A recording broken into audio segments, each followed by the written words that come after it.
मेरा नाम ओम प्रकाश तिवारी है। मैं उत्तर प्रदेश के बलरामपुर जिले से हूं। बलरामपुर जिले में टाटा ट्रस्ट के सहयोग से पानी संस्थान द्वारा CSL2 कार्यक्रम चलाया जा रहा है, जिसके तहत जिसका मुख्य उद्देश्य है किसानों की खेती में लागत को कम करना तथा कृषि आमदनी को बढ़ाना है। जिसके तहत किसानों को नई नई खेती की पद्धतियां सिखाई जा रही हैं, जिसमें उनका लागत कम लगे और पैदावार ज़्यादा हो। इन खेती के काम में महिलाएं ही घर पर रहती हैं, वही सारा काम करती हैं। तो महिलाओं को संस्था ने तय किया कि हम महिलाओं को खेती के नए तरीके सिखाएंगे। अब समस्या ये आई कि पैदावार तो बढ़ गया, लेकिन उनका मार्केट से जुड़ाव कैसे हो, उनका जो छोटा छोटा उपज है उसको कैसे इकट्ठा करके अच्छे रेट पर बेचा जाए, इसके लिए उनको प्रेरित करके 2 साल पहले रेहरा महिला किसान फार्मर प्रोड्यूसर कंपनी का गठन किया गया।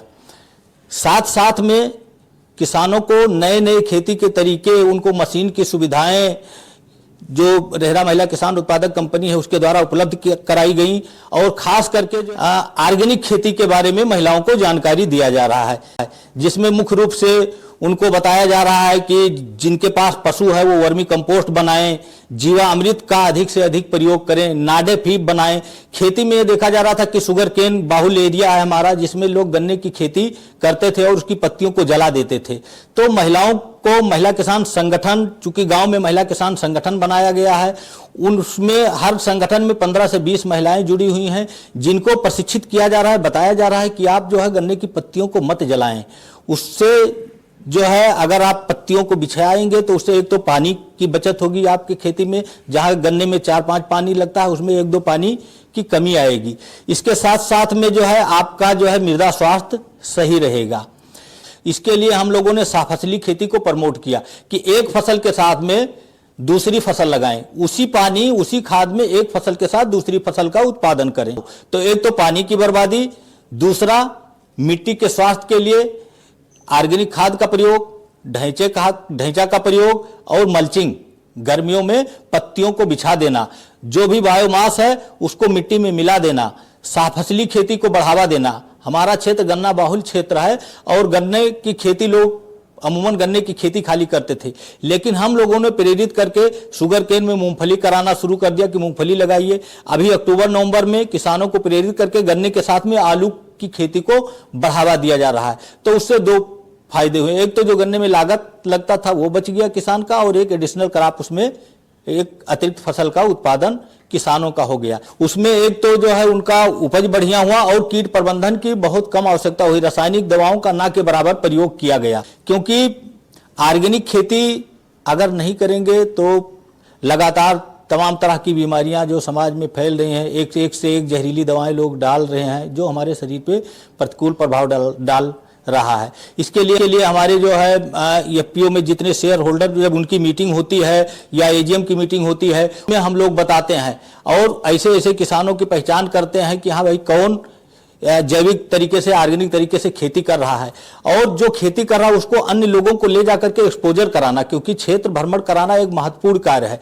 लोग जो है बताने से उतना प्रभावी नहीं होता है, जो चीज ले जाकर के उनको दिखाया जाता है। जब किसान वो चीज बताता है कि हमने बिल्कुल अपने फसल में रासायनिक दवाओं का, रासायनिक उसका प्रयोग नहीं किया है, कीटनाशक का प्रयोग नहीं किया है, तो वो ज्यादा प्रभावी होता है। तो इस तरीके से हमारे क्षेत्र में हम लोग जितने गांव में काम कर रहे हैं, उन सारे गांव में हमारे महिला किसान संगठन है, और उन महिला किसान संगठन में, हर संगठन में करीब 15 से 20 महिलाएं जुड़ी हुई हैं।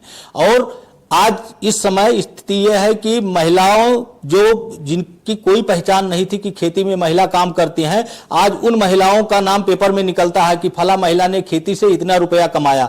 लखपति महिलाओं में जो है उद्यान विभाग के द्वारा बहुत सारी महिलाओं को सम्मानित भी किया जा चुका है कि उन्होंने बहुत अच्छा सब्जी उत्पादन करके लाखों रुपया कमाया, और वो पैसा कमा करके महिलाएं आज अपने बच्चों को, जो सरकारी स्कूल में पढ़ते थे वो प्राइवेट विद्यालय में पढ़ने लगे। उसके अलावा जो है उनके रहन सहन, सामाजिक स्तर में बहुत सारे बदलाव आए। RBI और यूनिप के द्वारा जो ये स्टेक होल्डर का कंसल्टेंट वाला कार्यक्रम चल रहा है, मीटिंग किया जा रहा है, इससे बहुत सारे फायदे हैं। एक तो विभिन्न FPO के जो है अनुभव शेयर होते हैं, उससे जानकारी मिलता है।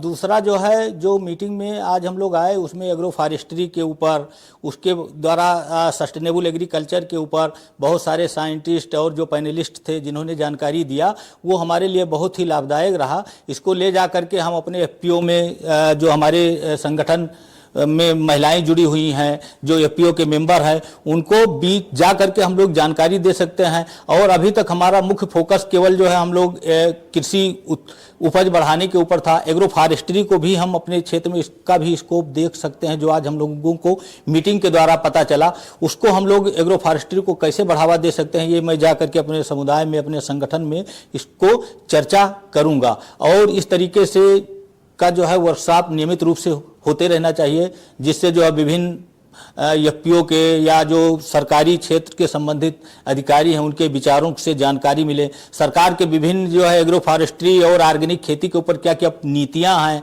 और क्या क्या जो है सरकारी सुविधाएं जो है फार्मर के लिए उपलब्ध हैं, इन सब की जानकारी हो सकेगी, जिससे जो है वो मैसेज हम लोग जा करके समुदाय तक पहुंचाएंगे।